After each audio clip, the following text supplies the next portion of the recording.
असल में हमारी गवर्नमेंट, उसके रेगुलेशंस, हमारी डेवलपमेंट अथॉरिटीज़, जिस तरीके से हम अपने सिटीज़ को डेवलप करते हैं, ये सब के सब प्रॉब्लम है।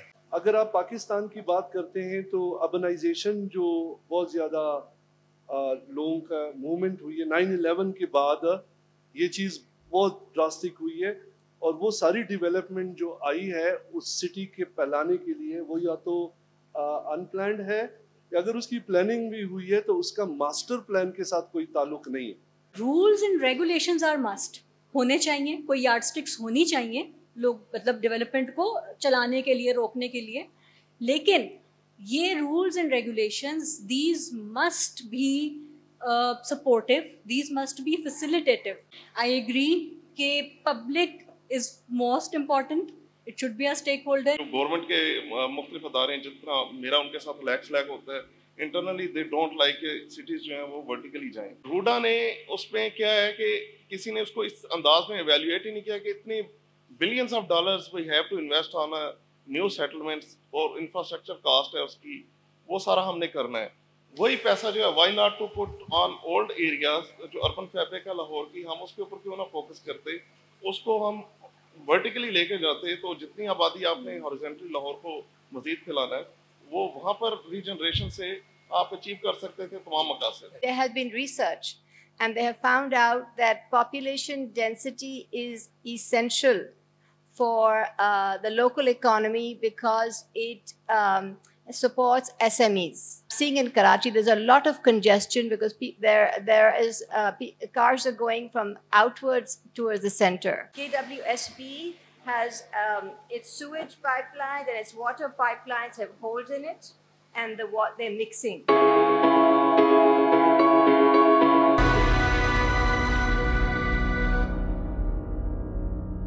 स्टार्ट कर सकें। Thank you. Bismillahirrahmanirrahim.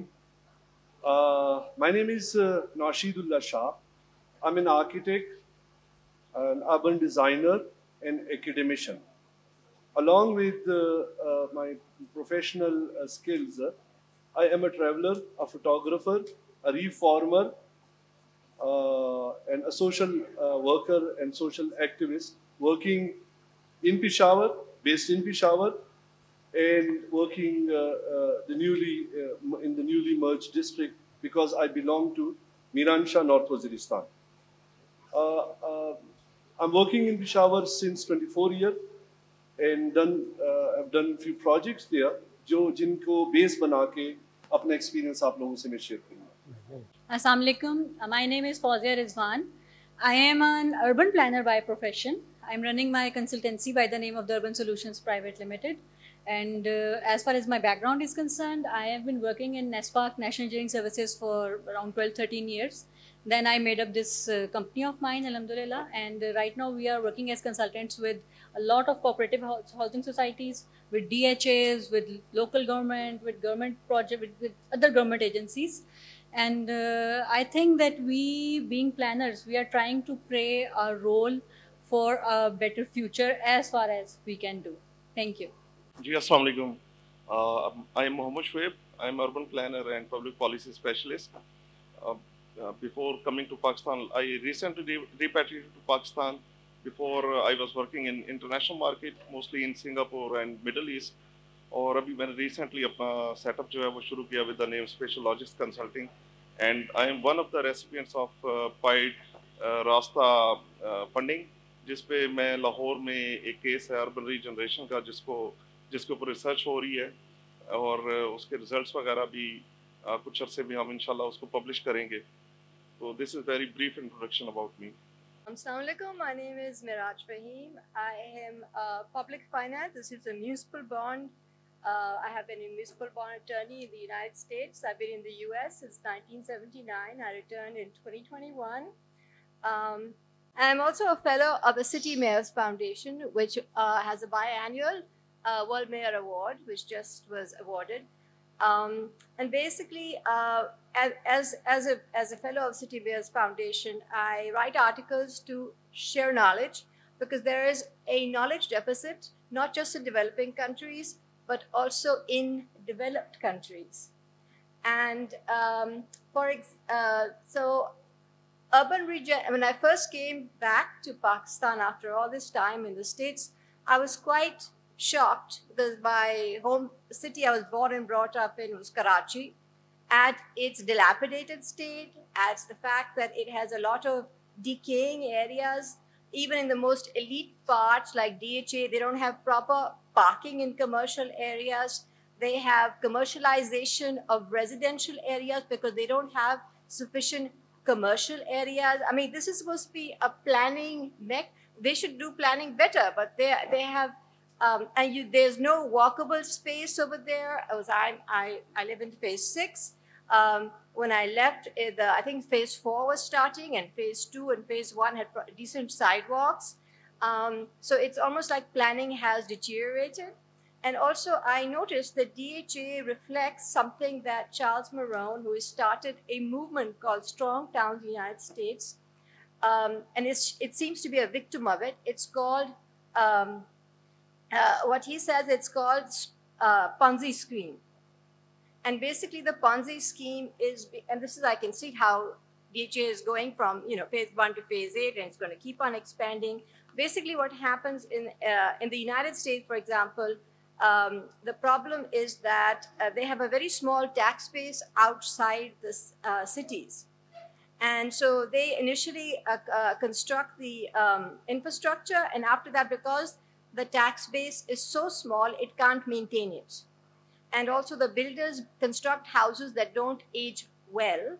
So the original homeowners leave their houses and go to further out. So Charles Marohn is talking about this, and another gentleman out of Ohio. It's very quiet over there because everyone's in on this game, So he talks about how decay is spreading from cities outward into the suburbs, and his name is Tom Beer. This is a nationwide problem. I'm seeing that happening in DHA. I'm seeing that happening in Karachi, where we see these developments outside. New housing authorities are building up, but the older parts of the city are decaying. So Pakistan is a mecca for has the Ponzi scheme going. And they don't understand what the Ponzi scheme problem is, that they basically don't have the capital to provide the infrastructure and to maintain it. I mean, EU did a study of the water sources of Karachi, and basically they said that KWSB has its sewage pipelines and its water pipelines have holes in it, and they're mixing. Okay, in the United States, the equivalent of KWSB issues bonds, municipal bonds. Okay, and I wrote an article for Discourse magazine that was published about optimal local government, and in it I also explained that our urban model and rural model are different, and our urban model reflects a model that the British abandoned in the 19th century. How we wanted to move forward, in a sense that we have a series of themes. हम अपने distinguished guests के सामने रखते रहेंगे, and then we would like कि आप उसके the diversity of thought that is going to really help us कि हम किसी solution पे पहुँचे. अच्छा, जल्दी में मैं अपना introduction करवाने तो भूल ही गया. I am by profession public servant. और जब हम सिटीज़ के प्रॉब्लम्स की बात कर रहे हैं तो एक ये भी बात कही जाती है कि असल में हमारी गवर्नमेंट, उसके रेगुलेशंस, द वे मैडम ने बिल्कुल पर्टिनेंटली कहा कि हमारी डेवलपमेंट अथॉरिटीज़ और जिस तरीके से हम अपने सिटीज़ को डेवलप करते हैं, ये सब के सब प्रॉब्लम है. तो it's a good opportunity for all of our distinguished guest कि आपकी प्रॉब्लम आपके सामने बैठी हुई है. तो अब मेरे पहले जो हम एक सीरीज ऑफ थिंग चलेंगे कि जो ये बात है कि actually government is a problem, और हमारा प्लानिंग, हमारी डेवलपमेंट, हमारी एग्जीक्यूशन, जिस तरीके से हम सिटीज़ को मैनेज कर रहे हैं, शायद गवर्नमेंट के अपने रूल्स लॉज जो है वो बहुत कॉम्प्लेक्स हैं. तो इस हवाले से अगर आप यस कह रहे हैं, प्रॉब्लम्स क्या हैं, आगे कैसे चलना है, अगर 1 to 2 minutes if you would like to share your thoughts on this. थोड़ा सा मैं बैकग्राउंड आपको बताऊं. आप सबको पता है, बट अपनी बात को करने से पहले आप जहाँ पर देखें मेसोपोटामिया से अगर आप शुरू करते तो वहाँ पर आपके सामने सिटीज़ ही आएंगी जो कि ट्रेड में भी इकोनॉमिक्स में भी वो नुमाया रहे। जहाँ पर हम ट्रेड और इकोनॉमिक्स की बात करते हैं तो सिटीज़ का जहन में तस्वर आता है। अगर आप पाकिस्तान की बात करते हैं तो अर्बनाइजेशन जो बहुत ज़्यादा लोगों का मूवमेंट हुई है 9/11 के बाद, ये चीज़ बहुत ड्रास्टिक हुई है और वो सारी डेवलपमेंट जो आई है उस सिटी के फैलाने के लिए वो या तो अनप्लान्ड है या अगर उसकी प्लानिंग भी हुई है तो उसका मास्टर प्लान के साथ कोई ताल्लुक नहीं है। तो आपकी सिटीज़ जो है वो हॉरिजेंटली फैली है कि जिसमें वो जो किसी ज़माने में एक वॉकेबल सिटी हुआ करती थी वो इतनी एक्सपेंड कर गई कि जहाँ पर आप टेक्नोलॉजी और मशीनरी और पोल्यूशन और you know that heat island effect और उस सिटी के अंदर रहना महाल हो जाता है।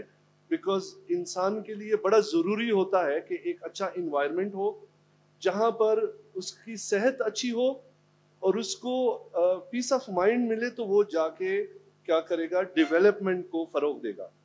अगर आप डेवलप कंट्रीज़ को देखते हैं, मैं चूँकि I am a traveller, I travel around the world to seek knowledge and wisdom, specially I experience cities.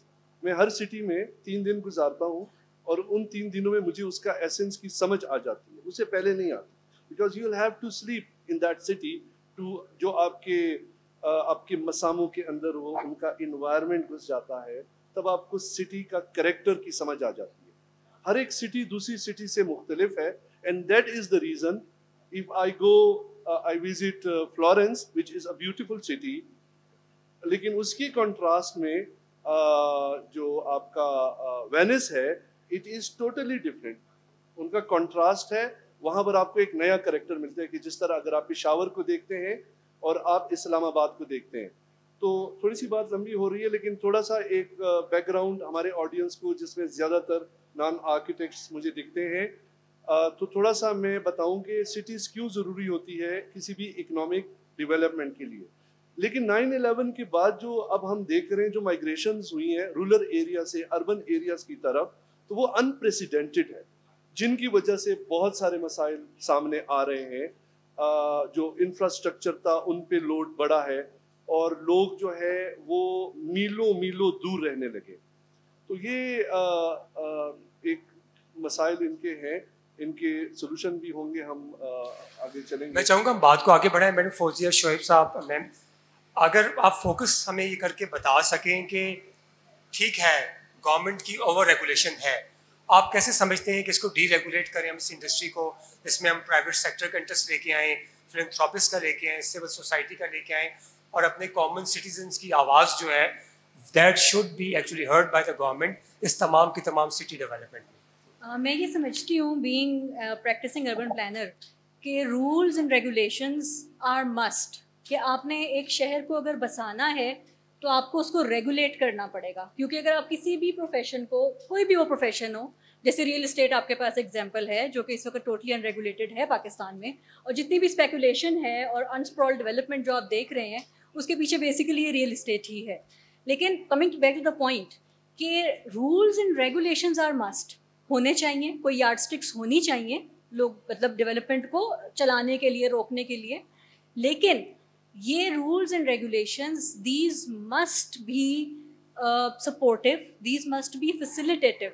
I totally agree कि ऑब्वियसली गवर्नमेंट ने कुछ डेवलप करना है, प्राइवेट सेक्टर ने कुछ डेवलपमेंट करना है, कुछ आप इंसेंटिवाइज करेंगे प्राइवेट सेक्टर के लिए, कुछ आप प्रो डेवलपर पॉलिसीज़ देंगे तो ही डेवलपर्स आएंगे और डेवलप करेंगे। बट येस, ऐसा ना हो कि रेगुलेशन जो है वो टोटली उन्हें आज़ाद छोड़ दे, इससे मैं बिल्कुल एग्री नहीं करती।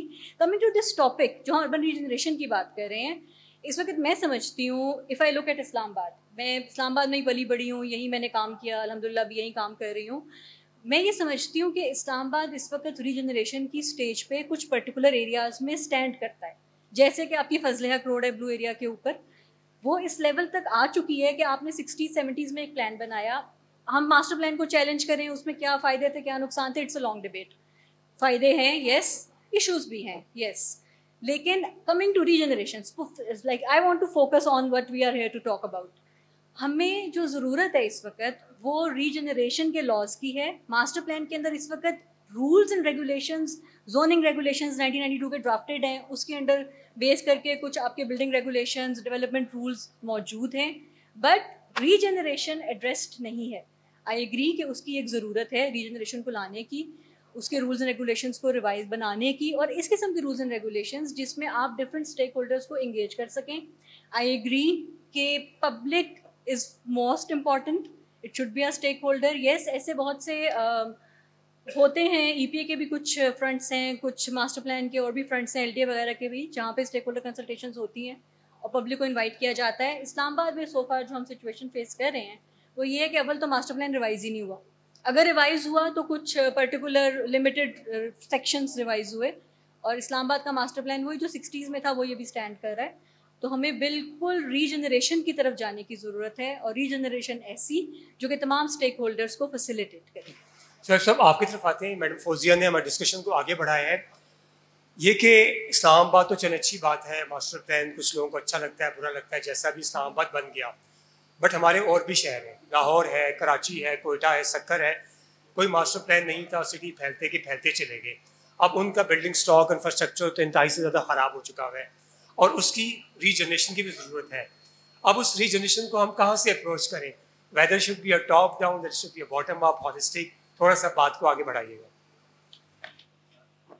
इसमें इमरान साहब हमारे सिटीज़ जो है ना, मैं इसके ऊपर मेरी टेक ये है, फर्स्ट ऑफ ऑल सिटीज़ का एक विजन होना चाहिए, वो चाहे इकोनॉमिक, और उसमें इकोनॉमिक विजन जो है ना that is very much important. हमारे तमाम सिटीज़ के जो हम सो कॉल्ड मास्टर प्लान्स कहते हैं, उनकी सबसे बड़ी लैकिंग ये है कि वो सिटीज़ को इस लेंस से देखते ही नहीं है कि इनका इकोनॉमिक पोटेंशियल क्या है। तो उस इकोनॉमिक पोटेंशियल को अचीव करने के लिए हमें बहुत ज़्यादा ज़रूरत है कि हम हमारी अर्बन पॉलिसीज़ और अर्बन प्रोजेक्ट्स हों, चाहे प्रोग्राम्स हों, वो इस नेचर के हों कि वो आपने मसलन बात शुरू की है जोनिंग रेगुलेशन से या बाकी रूल्स एंड रेगुलेशन जितने भी हैं जो सिटीज़ को कंसर्न करते हैं, और उसकी बेस के ऊपर सिटीज़ जो हम अपनी एक शेप बना रहे हैं, ये सबसे लास्ट में आता है। लेकिन इससे पहले के जो करने वाले काम है ना, वो विजन है आपके, हमारा थॉट प्रोसेस ही नहीं है। और हमारे यहाँ यूजुअली समझ ये लिया गया है कि it is the responsibility of the government, और वो भी साइलोस में काम कर रही है। मसलन LDA ने रिसेंटली एक मास्टर प्लान बनाया, ठीक है, इंटरनेशनल कंसल्टेंट उन्होंने अपनी तरफ से बड़ा सोच समझ के हायर किया, लेकिन उस प्लान मेकिंग का प्रोसेस जो वो ओपन ही नहीं था। इवन बहुत सारे अर्बन प्लानर्स जो हैं they are out of the study, उनको उस में पार्टिसिपेट ही नहीं करवाया गया। बाकी जनरल पब्लिक जो है, एक रेडी वाला, उसके क्या कंसर्न्स हैं ये तक तो उसमें डिफाइन नहीं है। ओनली फोकस इज कि हॉरिजॉन्टली हमने लाहौर को किस तरह बढ़ाना है, इस चीज़ के ऊपर है। लिटिल बिट उसमें चेंजेस हैं कि हम वर्टिकल जाएंगे, लेकिन वर्टिकल जो है वो इट इज़ नॉट फेवरेबल, यानी कि जो गवर्नमेंट के मुख्तलिफ अदारे हैं, जितना मेरा उनके साथ लैक होता है, internally they don't like cities जो हैं वो वर्टिकली जाएं। क्यों? उसमें उनके अपने कुछ पर्क्स हैं जो वो उनके अचीव नहीं हो सकते। तो और इसके अंदर जो मैंने विजन की बात की थी, विजन जो है वो इनकॉर्पोरेटेड है ही नहीं है। फिर अगली बात आती है कि हमारे सिटीज़ जो हैं उनकी regeneration that is very much needed. अभी फॉर एग्जांपल आप सबको पता है लाहौर में एक बहुत बड़ा प्रोजेक्ट है, वो इनिशिएट हुआ 2013 में, उसके यानी कि कंसेप्ट वगैरह तैयार होना शुरू हुए। इंटरनेशनल कंसल्टेंट ने फिजिबिलिटी की, सिर्फ प्री फिजिबिलिटी थी, लेकिन उसकी बेस के ऊपर एक पूरी अथॉरिटी जो वो तख्लीक पा गई। रूडा की मैं बात कर रहा हूँ बेसिकली, और रूडा ने उसमें क्या है कि किसी ने उसको इस अंदाज में एवेल्युएट ही नहीं किया कि इतनी billions of dollars we have to invest on a new settlements, और इंफ्रास्ट्रक्चर कास्ट है उसकी, वो सारा हमने करना है। वही पैसा जो है why not to put on old areas, जो अर्बन फैब्रिक है लाहौर की, हम उसके ऊपर क्यों ना फोकस करते, उसको हम वर्टिकली लेके जाते, तो जितनी आबादी आपने हॉरिजॉन्टली लाहौर को मजीद फैलाना है, वो वहाँ पर रीजनरेशन से आप अचीव कर सकते थे तमाम मकासद। मैडम अगर आप भी कुछ ऐड ऑन करें, उसके बाद हम एक लास्ट राउंड ऑफ क्वेश्चंस के बाद will be opening the hall ताकि हमारी डिस्कशन मजीद एनरिच हो। जी ma'am. I absolutely agree that we need to have more density. If you have more density, you're going to also boost the local economy, because what happens is for SMEs, if the population is dispersed, so they won't have the density that they need. I mean, there has been research, and they have found out that population density is essential for the local economy because it supports SMEs.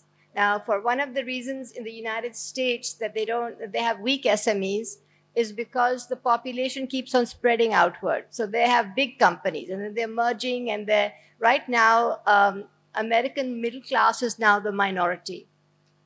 And a working class is growing. Now, why is it growing? It's because they have the wrong development system. And for us, we need to improve the density, but also we need to have in different areas, we need to have, they need to be more self-contained. Because like I'm seeing in Karachi, there's a lot of congestion because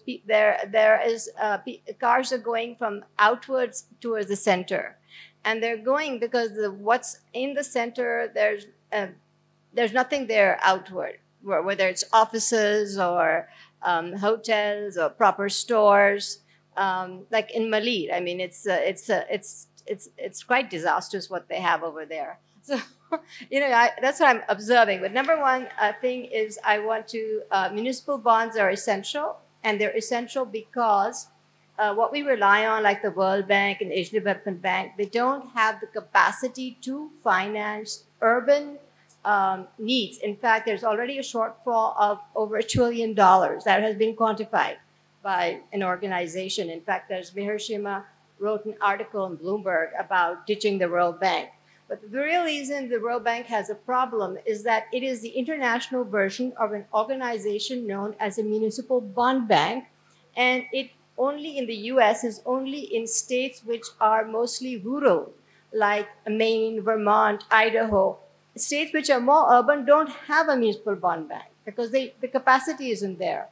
And they don't really help that much because Maine has had a municipal bond bank since the 1970s, and it has persistently been a depressed state. Its economy is depressed, So how is this municipal bond bank helped, एक बस last round of formal questions करके हम आपकी तरफ आते हैं, and that is कि because our core discussion is urban regeneration, तो हम देखना चाहेंगे कि क्या आप सब लोग कुछ core definition of what regeneration means, अब आपके नज़दीक क्या definition है? मेरे नज़दीक मे भी, क्योंकि मैं सरकारी अफसर हूँ, मैं कहूँगा एक आधा और GOR बन जाए। नदीम साहब कहेंगे नहीं, वो हाई राइज होनी चाहिए। तो हम में से हर एक की रीजनरेशन की अपनी अपनी डेफिनेशन है। तो ma'am, starting from you, just take 10-20 second in urban regeneration क्या मुराद है आपकी, क्या करवाना चाहेंगी आप? Improvements of local neighborhoods, also improvements of the infrastructure, like the sewage infrastructure. That's also urban, so that's part of the urban framework. Improvement in the improvement of parking spaces. We have negligible parking spaces. I've noticed there's no concept of having. We have an explosion of motorcycles, but we don't have those vertical mechanical parking thing where you can just, it's like an elevator. You put the car or motorcycle in it, and then it goes up. And New York has it in some parts, but China has a lot. In fact, you can buy them on Alibaba. And how come we don't even know about it? So Shoaib साहब, आप क्या regenerate करवाएंगे? Being an urbanist, मेरा ये ख्याल है कि cities living organism है। वो नए cities भी बनते हैं, पुराने cities जो हैं वो die down भी होते हैं, और हम urban planners we call ourselves doctors of the cities। तो ये हमारी labs जो हैं वो cities हैं। अब इसमें सिर्फ इशू ये है कि यानी कि जो गवर्नमेंट के अदारे हैं, ठीक है, क्योंकि सिटी मैनेजमेंट जो है it is vested by law with some authorities और म्यूनिसिपल गवर्नमेंट्स, और उनके जो कायदे कवानीन है ना, वो इस वक्त अर्बन रीजनरेशन को फोकस ही नहीं कर रहे हैं।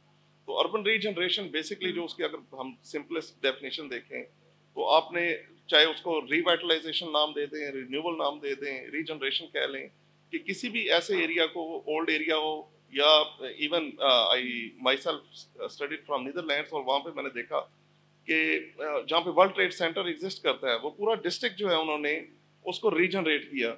और मैं अपने प्रोफेसर के साथ हम विजिट करने गए और मैंने उससे सवाल किया कि ये सारे स्काई स्क्रैपर्स खड़े हुए हैं यहाँ पर, तो इसकी रीजनरेशन का क्या मकसद है?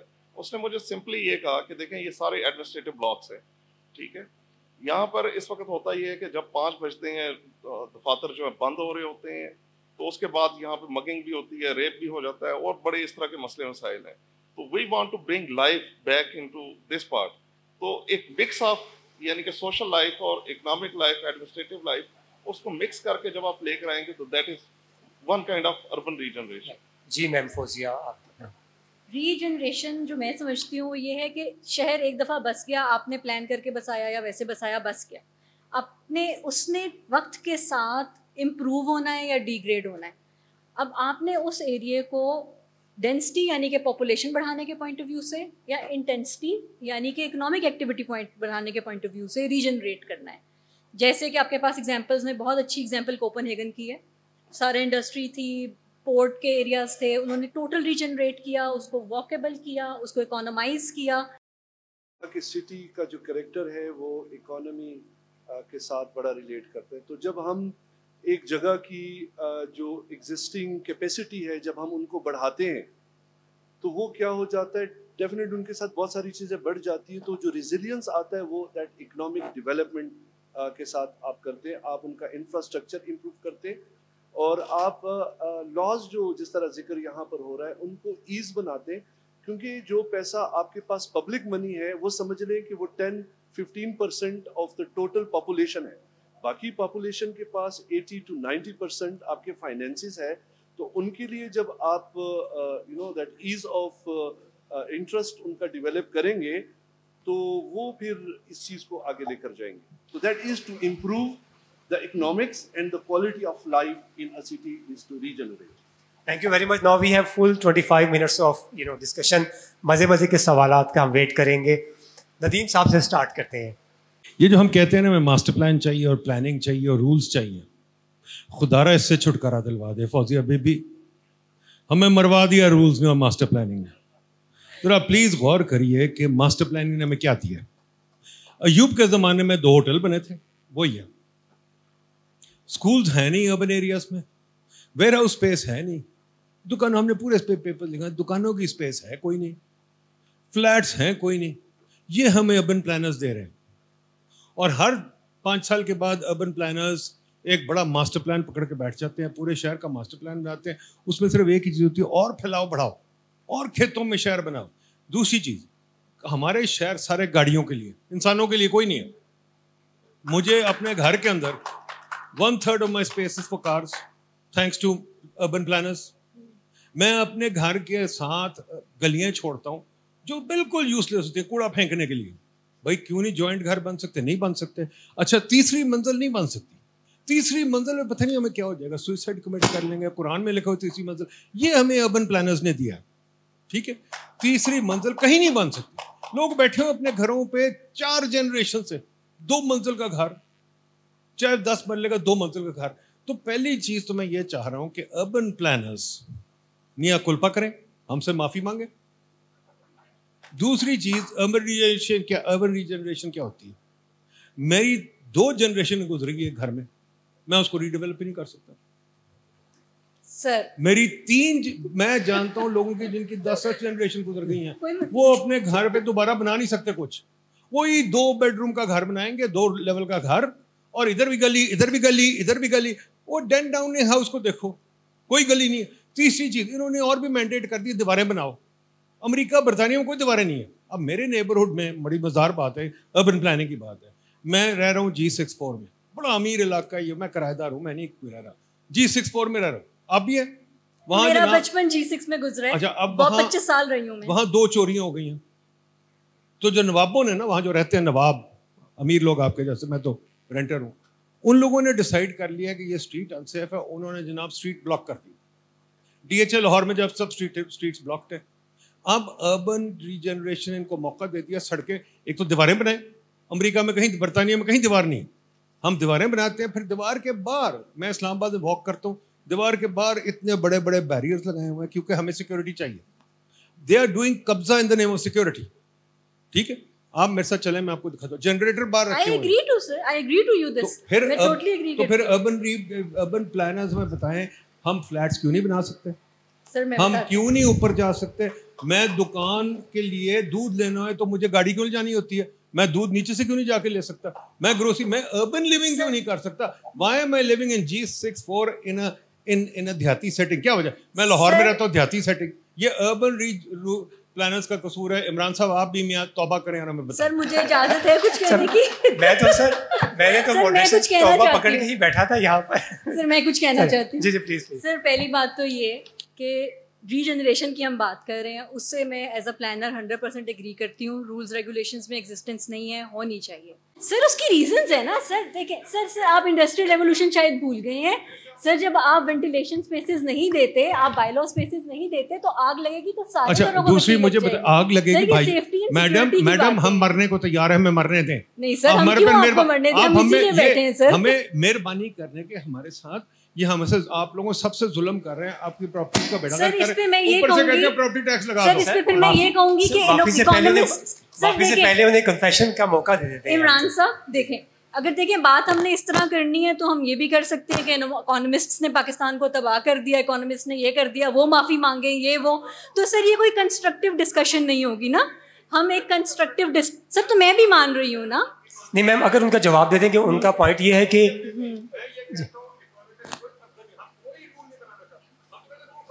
जी जी आप इसको रिस्पॉन्ड करने के क्या बिना प्लान के हम सिटी को डेवलप कर सकते हैं? नहीं कर सकते सर। देखिए सर, अगर आप शहरों का कोई प्लान, कोई रास्ता नहीं बनाएंगे, देखिए डेवलपमेंट होगी, डेवलपमेंट को आप नहीं रोक सकते, ठीक है। हर बंदा अपनी दुकान भी बनाएगा, अपना घर भी बनाएगा, अपना छज्जा बनाएगा, जो जिसका इख्तियार होगा वो बनाएगा, ठीक है। आप बेहतर ये कर सकते हैं कि आप उसकी डेवलपमेंट को डायरेक्ट कर दें, आप इंफ्रास्ट्रक्चर को उस डायरेक्शन में ले कर दें, आप सिटीज़ को एक गाइडेंस दे दें। उसको आप प्लानिंग कह लें, आप उसको इंफ्रास्ट्रक्चर डेवलपमेंट कह लें, जॉर्गन कुछ भी हो सकता है, लेकिन पॉइंट इज कि you have to direct it. If you keep it unregulated तो आपकी मुल्क की इकोनॉमी और आपके एनवायरनमेंट के साथ वो होगा जो आप रियल एस्टेट में फेस कर रहे हैं। असल में मुझे लगता है कि जो बड़ा अच्छा इंटरेस्टिंग डिबेट आई, नदीम साहब आपका दोनों एक ही डायरेक्शन में जाना चाह रहे हैं। क्वेश्चन ये, हु विल डायरेक्ट? क्या कोई ब्यूरोक्रेट या पॉलिटिशियन बताएगा कि शहर की चीज़ कहाँ होगी, या हम सिटीजन से पूछेंगे? जी नौशाद सर, मैं you are very right, I agree with you. हम सब प्रोफेशन में कहीं ना कहीं हमारे कसूर होते हैं जिनकी वजह से मसाइल करके निकल जाते हैं। एक बड़ा जो मसला इसमें मैंने देखा है अपने एक्सपीरियंस है, and that is the bureaucracy and that is the rules and regulation. कि हमें माजरत के साथ सर कि हमें वो रिस्ट्रिक्ट कर देते हैं, और अक्सर ये होता है कि वो हमें कहते हैं कि आपको समझ नहीं है, समझ तो मेरे पास है क्योंकि मैं इस सीट पे बैठा हूँ, मेरे पास पावर है। अच्छा, तो वो हुआ ये सर, वो हो ये रहा है कि वो इन्फ्लुएंस करता है। हम उनके साथ लड़ते हैं अच्छे तरीके से, हिकमत से अपने प्रोजेक्ट्स में। आप में से कौन लोग आर फ्रॉम पेशावर? कोई प्लीज रेज योर हैंड कि जो पेशावर में से आए हैं। कोई भी नहीं? एक दो। आप लोगों ने निसार चर्सी की नमक मंडी में एक प्रोजेक्ट देखा होगा। इट वाज माय प्रोजेक्ट कि जिसमें मैं एक छोटा सा एग्जांपल दूं, चूंकि ट्रेडिशन को, कल्चर को रखने के लिए 4x4 इंच के स्टोन जो पेशावर वैली के अराउंड में मैं वो लगाना चाहता था। हमारे जो नाज़िम आला थे उन्होंने कहा नहीं, उसने वर्ल्ड सिटी लाहौर के अंदर रेड ब्रिक्स देखी थी तो उसने मुझसे बाय फोर्स रेड ब्रिक्स लगाई। अब वो दरख्त को भी काट रहा था, 100 साल पुराने दरख्त थे, तो मैं उनके साथ लड़ पड़ा, लिटरली लड़ पड़ा, और मैंने वो दरख्त बचाए। अब वो बिल्डिंग जो है, उनका जो इकोनॉमी है, जो उनके इकोनॉमिक्स है, वो 10 फोल्ड ज्यादा हो चुके हैं क्योंकि उसमें एम्बियंस हमने क्रिएट किया और लोकल स्टेक होल्डर को हमने इन्वॉल्व किया, तो वो अब अपने आप को सस्टेन कर रहा है। तो ये एक स्ट्रेटेजी इनकी है जिसमें हम सबका कलेक्टिवली एक कसूर आ जाता है। अच्छा, अब मुझे ना काफ़ी सारे क्वेश्चंस आ रहे हैं। हम ऐसा करते हैं कि एक एक की बजाय 2-3 क्वेश्चन ले लेते हैं, सो दैट के क्वेश्चंस भी आ जाए, उस हिसाब से आपसे स्टार्ट करते हैं, फिर आपकी तरफ आ जाए। सजेशन है कि अगर हम सोशल डेवलपमेंट की बात करें या इकोनॉमिक डेवलपमेंट की बात करें, अगर और फिर हम अर्बन रीजनरेशन जो कि हमारा मौजू है, आज का थीम है, उसके हवाले से बात करें। मेरा नाम डॉक्टर आमिर महमूद बाजरा है। मैं लाहौर गारिजन यूनिवर्सिटी में प्रोफेसर हूँ, डीन हूँ सोशल साइंसेस का। तो मैं उसी को अपनी बात को बढ़ाऊँगा इसी पहलू पे कि आप प्लीज़ अपने पैनलिस्ट में यूनिवर्सिटीज़ से रिलेटेड जो आपकी थीम से एक्सपर्ट हैं उन प्रोफेसर को या उनको भी शामिल किया करें। उसकी वजह ये है कि जितनी रिसर्च है का वो बेसिक रिसर्च और अप्लाइड रिसर्च वो सारी यूनिवर्सिटीज़ में होती है। अच्छा, आपके पास ओके, आबिद रहमान फ्रॉम पाइट। मेरे दो छोटे छोटे से क्वेश्चन हैं। एक तो ये है कि अर्बन रीजनरेशन की आप सबने डेफिनेशन की।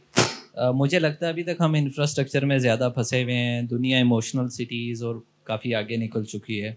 तो शायद हमें अपनी अर्बन रीजनरेशन की डेफिनेशन को थोड़ा ब्रॉडली देखने की ज़रूरत। आई एग्री कि हमारी रिसोर्स कॉन्स्टेंट हैं चीज़ें। क्वेश्चन मेरा ये है कि हमारा जो एग्जिस्टिंग बिल्डिंग कोड्स हैं, जोनिंग रेगुलेशंस हैं और जो स्टेट ऑफ टेक्नोलॉजी है हमारे पास, क्या वो अर्बन रीजनरेशन हम कर पाएंगे उसके साथ विद द एग्जिस्टिंग? ठीक है। और दूसरा मेरा ये पॉइंट है कि आपने सिटीज़ के विज़न की बात की। सिटीज़ की विज़न तो तब होता है जब उससे रिलेटेड कोई नेशनल पॉलिसी हो। हमारे पास कोई नेशनल अर्बन पॉलिसी नहीं है। Do you agree with this? Yes, हमारे पास कोई, अभी KPK ने 2030 अर्बन पॉलिसी बनाई, और जो अर्बन पॉलिसीज़ के एग्जिस्टिंग डॉक्यूमेंट्स हैं भी, जिसको डिफरेंट नाम दिए, लास्ट 2000 में आई थी। या so if we don't have any urban policy, what kind of city visions we have? So एक लास्ट क्वेश्चन अगर पीछे से कहीं से आ जाए, बिकॉज फ्रंट रो को मौका। जी जी, 3 क्वेश्चंस के बाद हम पैनल की तरफ आते हैं। Last question ji.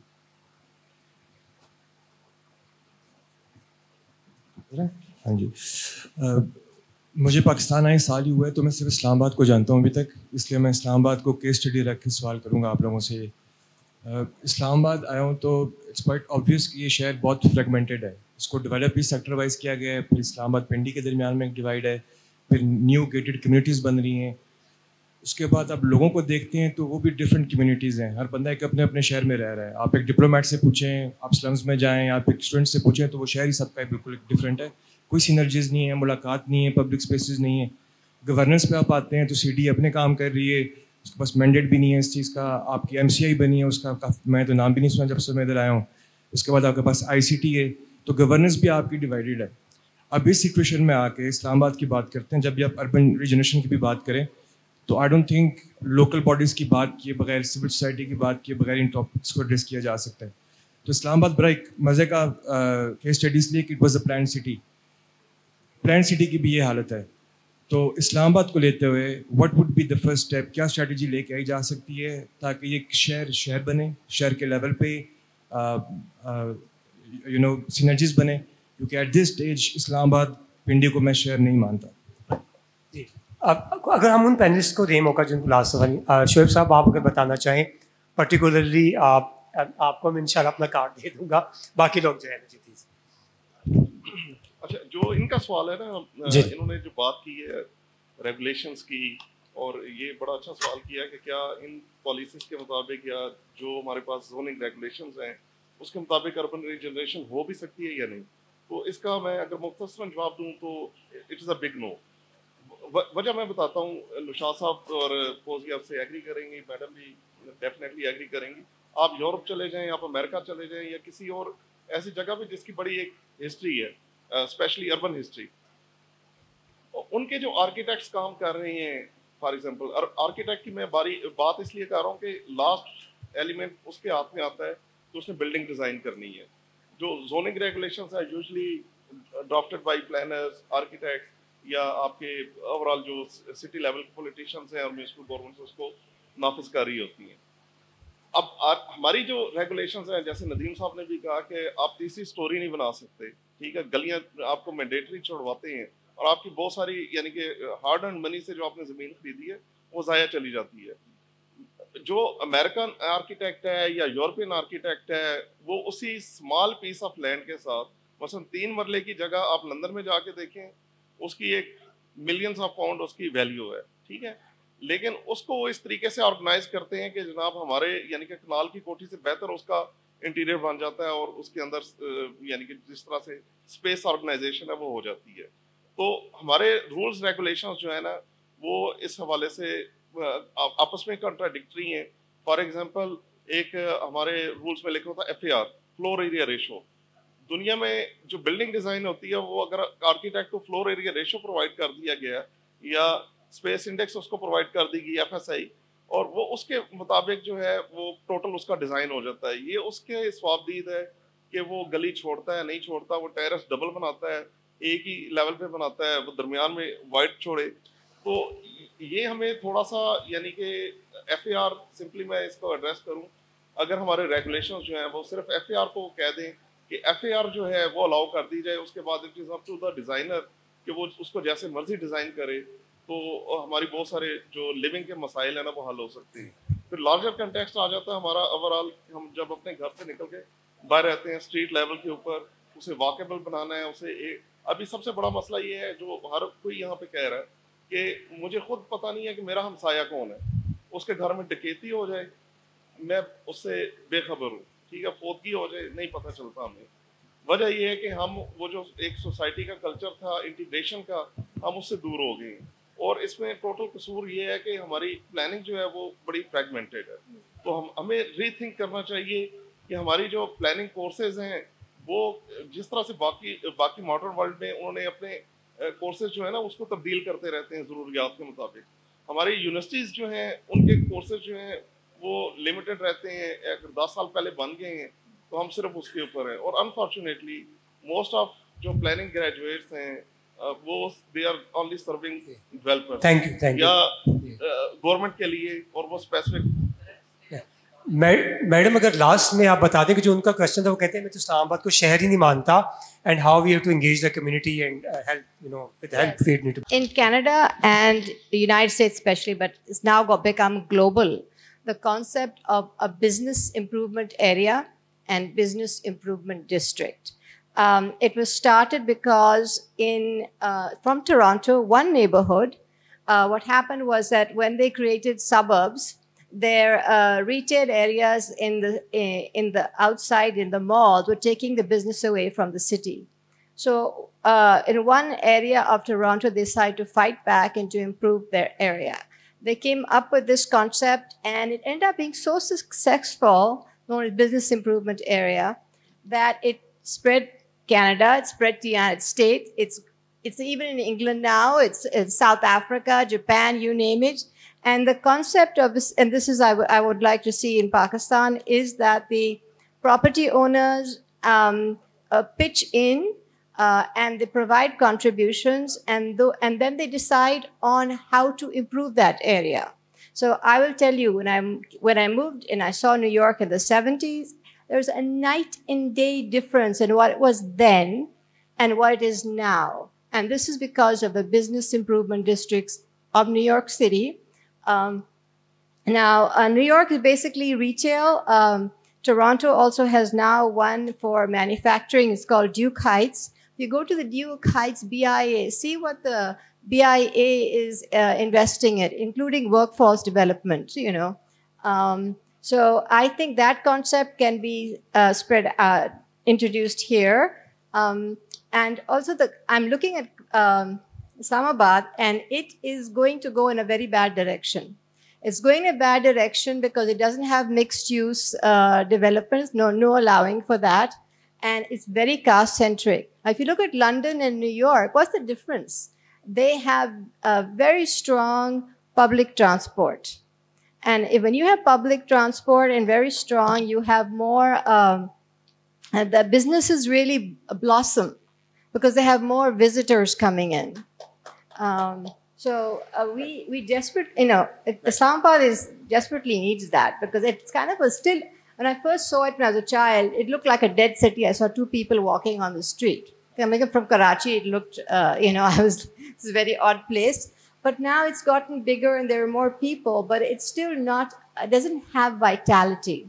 Right. And I think it's because of its structure. मैं एक दो फैक्ट्स देना चाहूँगा आपको कि अभी मैं एक प्रोग्राम लीड कर रहा हूँ अफोर्डेबल हाउसिंग पे। So we try to see the government regulation. हमने एडलीए के प्लानिंग स्टैंडर्ड पढ़े, लोकल गवर्नमेंट के पढ़े। उसमें सबसे बड़ा फ्लॉ ये है कि प्लानिंग स्टैंडर्ड कहते हैं कि आपकी कितनी रोड होगी, कितनी कम्युनिटी के लिए आपने जगह छोड़नी है, कितने घरों के लिए। उस हवाले से अगर आप 100 कनाल का या 200 कनाल का कोई भी लैंड पार्सल्स लेते हैं तो जो हाउसिंग के लिए जगह बचती है वो hardly 30 to 35%। That is very much true कि बाज़ औक़ात हमारे प्लानिंग स्टैंडर्ड जो है वो खुद रिस्ट्रिक्टिव है और हाई डेंसिटी तो नहीं लेके जा रहे। एक दो क्वेश्चंस और हम एक और अपना चलाते हैं राउंड ऑफ। Ji sir. बिल्कुल। सबसे पहले तो मैं एक जनरल कमेंट करूँगा कि द मोस्ट जो डिलेमा है हमारा, अर्बन जनरेशन की तरफ तो हम बाद में आएंगे। हम सबसे पहले तो जो अच्छे काम हो चुके हैं उनको अप्रिशिएट करने को बिल्कुल तैयार नहीं है, and we are here to put responsibilities on others. ठीक है, इफ समबॉडी इज रिस्पॉन्सिबल, तो जो अर्बनाइजेशन के अंडर मोटराइजेशन थी, जब हमने लोगों को गाड़ियां मुफ्त में बांटी थी 5% डाउन पेमेंट पे। Who was behind that policy?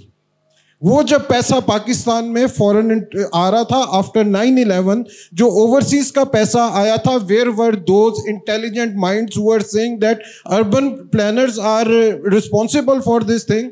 ठीक है, ये जो सारी प्रॉब्लम क्रिएट हुई है, वो उसकी रूट कॉज क्या थी? थिंग इज कि this is happened, how to move on, how to portray here के what are the good examples of regeneration? Yes, our cities are deteriorating, but on the parallel there is a project of CBD in Lahore. What we did, एक deteriorated area था, पुराना सा airport था जिसका कोई use नहीं था, city के अंदर, अर्बन एरिया के अंदर वाक़या था, ठीक है, we have changed it, we have transformed our wall city, ठीक है। इसी तरह इस्लामाबाद के भी थोड़े से डायनामिक्स डिफरेंट हैं। That was totally an administrative city, ठीक है। हमने कभी ये नहीं सोचा, हम इस्लामाबाद को देखते हैं 905 स्क्वायर किलोमीटर के, जिसके गिर्द दो ऊपर और नीचे दो अलग प्रोविंसेस हैं, जहां पे इस्लामाबाद की किसी किस्म की कोई चीज एक्सरसाइज हो ही नहीं सकती। इन सारी चीजों की जो रूट कॉजेज है उनके ऊपर बात करनी चाहिए थी हमें, ठीक है। जहां तक अगेन रीजनरेशन का ताल्लुक है, इस्लामाबाद नीड्स रीजनरेशन, और वो सिर्फ एक तरह से हो सकती है। लाहौर आपको एपिक एग्जांपल मिलेगी। पाकिस्तान में अगर कहीं पे थोड़ी सी प्लानिंग प्रैक्टिस हो रही है, वो एक इंस्टीट्यूशन है LDA, जो कि थोड़ा सा स्ट्रेंथन है। क्या कर रहा है? जो ओल्ड गुलबर्ग था 50s और 60s में बना, वो रीजनरेट कर रहा है। किस तरह से किया? Through a master planning process के ये रोड जोन सी हैं, इनको हम अर्बनाइज कर सकते हैं, यहाँ पे हम डेंसिटी और लेके आ सकते हैं। लेकिन पीछे there was a plan. When there is no plan, ठीक है, then it is a disaster. Evolution भी जोन सी है, विदाउट प्लानिंग और विदाउट डायरेक्शन जोन सी है ना, वो मॉन्स्टर और ज़ॉम्बीज ही बनाती है। So we can not deny the importance के Islamabad desperately need a master plan that address के जो एग्जिस्टिंग सेक्टर्स अपनी लाइफ पूरी कर चुके हैं, जो हाउसिंग यूनिट्स हमने पहले लोगों को प्रोवाइड किए थे कि एरियाज के अंदर, उनको रीजनरेट करके उनको डेंसिफाई किया जाए। और एक चीज़ मैं इन फोरम्स पे, क्योंकि यहाँ पे हमारे इकोनॉमिस्ट भाई काफ़ी सारे बैठे हुए हैं, they always confuse the scale of the city. हम यकदम कम्युनिटीज़ की बात करते करते, ठीक है, हम अपने सिटी स्केल के ऊपर आ जाते हैं। दोनों के स्केल में फ़र्क है। जो सिटीज़ होते हैं they are always motorized, and optimum case के अंदर थ्रू पब्लिक ट्रांसपोर्ट नेटवर्क उनका स्ट्रॉन्ग होता है। They are never walkable cities. There is no city in the world जो कि walkable है। Yes, communities should be walkable. तो ये मेरे कुछ comments थे being a practicing planner. Sir अब ऐसा करते हैं कि मेरे पास सिर्फ 2-3 मिनट बचे हैं। बहुत अच्छा होगा कि पैनल अपनी last line, last thought, final pitch अगर एक एक करके देना, starting from you sir. Right, मैं आपसे ना कुछ केस स्टडीज पे बात करूंगा, आपका भी शायद इसमें सवाल का जवाब आए, मैं आपको भी एड्रेस करने की कोशिश करूंगा। I'll start it with Islamabad, that doxyoides designed Islamabad as a garden city. आज आप इस्लामाबाद को देख लें कि उसके रूल्स में कितनी चेंज आई है, वो जो गार्डन था वो किधर चला गया, ठीक है। And there was no public spaces as such. अभी शायद एक सेंटोरस कहीं बना तो वो एक ब्रीदिंग था। Though I don't agree with you that Pindi doesn't have life, Pindi has a life in it, right. And secondly, मैं आपके सवाल को मैं इस तरह करूँगा, आई बीन टू 2 cities का एग्जाम्पल मैं दूंगा। I been to Riyadh recently for my उम्रा, and then I went to Riyadh to explore, and I saw they actually are regenerating the city. और उनकी केस स्टडी से मैं ये नहीं कह रहा हूँ कि हम उनसे कॉपी करें, बट उनसे हम सीख सकते हैं। अगर हमारे पास वो डेटा आ जाता है, हम वो ले लेते हैं। दूसरा, एक स्ट्रेटेजी जो इंडिया ने की थी, मैं गया था 2014 में, और मैंने देखा हैदराबाद दक्कन, उनके मॉल्स में जब मैं गया तो मुझे लगा कि ओ ये तो दुबई वाली स्मेल वाले मॉल्स हैं, जबकि इंडिया में स्मेल के लिहाज से आपको बहुत सारी चीज़ें मिल जाती है, उसमें नहीं था। And then when I research, मुझे पता चला कि 10,000 वर्कर्स उसने अपने एमआरआर से बुलवा लिए और उसकी जगह नए लोगों को ट्रेन करने के लिए भिजवाया। ये ऑर्गेनाइजेशन और गवर्नमेंट के काम होते हैं। उधर से सेकेंड हैंड मशीनरी ली और हैदराबाद दक्कन के अंदर एक रीजनरेशन का प्लान किया, और अभी आई एम श्योर कि 2014 से अभी तक वो बड़ा ज्यादा हुआ होगा। रीजनरेशन हो सकती है, इसके लिए विल और लोगों की, स्टेक होल्डर की इन्वॉल्वमेंट, कि वो उसको ओन करे और वो जो है ना सस्टेनेबल हो, तो फिर हो सकता है। बहुत सारे प्रोजेक्ट हमारे ऐसे गए जो जिनकी economy many times many fold ज़्यादा हुई है। तो वो एग्जाम्पल हमारे पास। मैम अगर 30 सेकंड में आप कुछ फाइनल थॉट्स दें। जी मैं बिल्कुल, मेरा ये ओपिनियन है, इस बड़ी अच्छी हेल्दी फ्रूटफुल डिस्कशन थी और मेरा इसको मैं सम अप डेफिनेटली इस तरह से करना चाहूँगी कि रीजनरेशन की हमारे तमाम शहरों में गुंजाइश है, बिल्कुल है। रूल्स एंड रेगुलेशंस को अपग्रेड होने की ज़रूरत है। बहुत से मास्टर प्लान्स एग्जिस्ट करते हैं, मतलब ऐसी बातें भी यहाँ हुई कि किसी शहर का कोई मास्टर प्लान नहीं था, ऐसा नहीं है। लाहौर का मास्टर प्लान है और भी बहुत शहरों के मास्टर प्लान्स हैं। और जो आपके पास एक मास्टर प्लान ने एक शहर बना दिया है ना, अब आप उसको एज अ बेसिस लें, क्या हो गया क्या नहीं हुआ, लेट दैट बी हिस्ट्री। आप उसको एज अ बेसिस लें, एक फ्रेमवर्क आपके पास लेड है। अब इसके अंदर हम पॉकेट्स आइडेंटिफाई करके रूल्स एंड रेगुलेशंस को अडाप्ट करके बिल्कुल रीजनरेशन की तरफ जा सकते हैं। And most importantly this regeneration must include people from all walks of life, be they professionals like planners, architects, engineers, whether they are developers, because we know the government does not have the money, we have to have the developers, private public partnerships के through आप आते हैं, ठीक है। plus obviously the related professional planning is a multidisciplinary basically profession। इसमें बहुत से और professions का contribution है, जिसमें economists foremost आते हैं, जिसमें physical infrastructure वाले engineers बहुत important हैं। प्लस मैं ये समझती हूँ कि last but definitely not the least but more important is the public itself. जो भी रेगुलेशंस और रूल्स ड्राफ्ट हों, they must be publicised, there must be public consultative sessions over them and then they should be made in part of the regulation. जी शोएब साहब final thoughts. अच्छा, ये जो topic हमारा ना अर्बन रीजनरेशन का, और रिजवान ने इसमें वाल्टन का जिक्र किया, and let me update the audience. I am the original designer of Walton airport का जो रीमॉडलिंग हुई है, उसकी अर्बन रीजनरेशन हुई है, and presented to the then prime minister Nawaz Sharif. अच्छा, इस पूरा क्योंकि मैं उस प्रोसेस का हिस्सा था, I was working for LDA at that time, इसमें पॉलिटिकल जो विल है ना, वो सबसे ज़्यादा ज़रूरी है, क्योंकि हमारे सिटीज़ हो गए, इनको जो ओन करते हैं या जिनकी मनमानी चलती है वो पॉलिटिशियन है। उसमें ब्यूरोक्रेट भी इतना उसका रोल नहीं है, वो भी यस सर है अनफॉर्चुनेटली, ठीक है। तो जो प्लानर्स हैं या इवन जो हमारे पब्लिक सेक्टर के अंदर, चाहे वो प्लानर्स हो, इंजीनियर्स हो, आर्किटेक्ट्स हो, वो सारे हम यस सर हैं। पॉलिटिशियन ने कहा तो वो नामुमकिन को भी मुमकिन बना दे। I remember in one of the meetings Shahbaz Sharif ने एक काम दिया और एक इंजीनियर साहब ने, LDA के इंजीनियर साहब ने इनकार कर दिया, सर ये नहीं हो सकता। उसने कहा यार तुम कैसे इंजीनियर हो, इंजीनियरिंग नाम ही इम्पॉसिबल को पॉसिबल बनाने का। तो वो तमाम हमारे पब्लिक सेक्टर वाले हजरात जो है ना, वो यानी कि हैंड्स इन हैंड हो तो फिर जाके वो होती है। Thank you ji ma'am. दूसरा सर, इसमें एक मैं लास्ट आइटम ऐड कर दूं, case study of Bryant Park Corporation New York की मैं एग्जांपल दूंगा। एक छोटा सा स्पेस है न्यूयॉर्क सिटी में, और उसके कम्युनिटी ने खुद अपनी मदद से रीजनरेट किया। और आई वाज स्टडीइंग कि उस लास्ट ईयर उसने मोर देन $2 बिलियन उस स्पेस ने जनरेट किया। तो इट इज़ अ ह्यूज यानी कि रेवेन्यू है जो एक सिटी में शामिल हुआ, तो मुख्तलिफ कारोबार चले। तो पब्लिक प्राइवेट पार्टनरशिप जो है ना, वो एक सोल्यूशन है जिसके ऊपर हमारी लोकल गवर्नमेंट्स और बाकी डेवलपमेंट अथॉरिटीज जो हैं, इनको थोड़ा सा टेक करना पड़ेगा, तब जाके ये ज़्यादा बेहतर तौर पे हो सकता है। जी मैम, आपकी फाइनल पिच। जी आप बता रहे हैं Bryant Park. Bryant Park is one of the BIDs. So it's all they have. New York has over 70, Toronto has over 80. While the concept has spread, these two cities have the best because they are both merged governments. New York is actually one of the 3 regional systems in the United States. Although it's not known as a regional system, it is because it was created by the merger of counties. Okay, it's above a county. People don't talk about it. Besides that, the other regional systems are one is in Minnesota and the Twin Cities area, which covers 7 counties. And the other one is in Portland, Oregon, which covers 3 counties. So New York, so this was the BID. Now, I'll tell you one thing. In my article in Discourse magazine, I talk about the similarities between our governance system and New York City's. And the problem in New York, why they needed BIDs, was because the state government controls development, and their bureaucrats have inertia.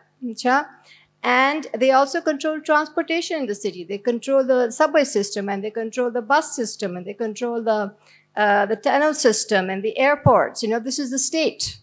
And as a result, New York has regional inequality. They still haven't connected Bronx properly to the rest of the thing. And for example, if you want to go from Queens to Brooklyn, you have to go through Manhattan. This is the state problem. So Gerald Frugg, who's a current at Harvard Law School, but he had previously worked in New York City, he wrote a comparative article about New York and London. And he was talking about the differences between them, and they said they both had weaknesses. Well, I use that article and I keep on sharing it with South Asians, which is Indians, Pakistanis, and saying, New York system is your system, And the thing is that the London system is structured better because it's decentralized. And it actually is it has weaknesses that New York doesn't have because, for example, the city of London, which is the financial sector, which is the smack dab in the middle of London, that is much more autonomous. Whereas in New York City, the Wall Street area New York City has jurisdiction over it, And New York City's area is much smaller than that of London. So London actually has more disadvantages than New York. But it looks much better. I noticed that when I went to London, and this was even at the time when London was sort of down in the mouth. It was in the mid-'80s. And I noticed the difference really struck me, And the reason is that because it's decentralized, the money filters down. New York is not decentralized. Right. Thank you. अच्छा, बहुत मजे की discussion रही, काफी heated debate. मैं conclude 3 बातों पे करना चाहूँगा. एक न्यूयॉर्क की बहुत ज़्यादा बात की गई है. जो भी आप आज का मैनहट्टन देखते हैं, आज न्यूयॉर्क की तमाम चीज़ें देखते हैं, इनकी रीजनरेशन का सफ़र जो है वो 1890 में स्टार्ट हुआ था. एक बंदा था जैकब रीस, वो एक फोटोग्राफर था, ज्यू था, भाग के डेनमार्क से आया, and he wrote, you can say, pictorial book, How the Other Half is Living. What was that कि जितने मैनहट्टन के जो साउदर्न साइड पे फ्लैट्स थे, उनके डम्बल्स फ्लैट्स कहा जाता है, अपार्टमेंट कहा जाता है, वहाँ पे इंतहाई मखदूश हालात थे, पुअर हाउसिंग थी, वेंटिलेशन नहीं थी, बाहर का आप सनलाइट नहीं देख सकते थे, कूड़े का इतना आलम था कि उनकी गलियाँ जो है भरी पड़ी थी.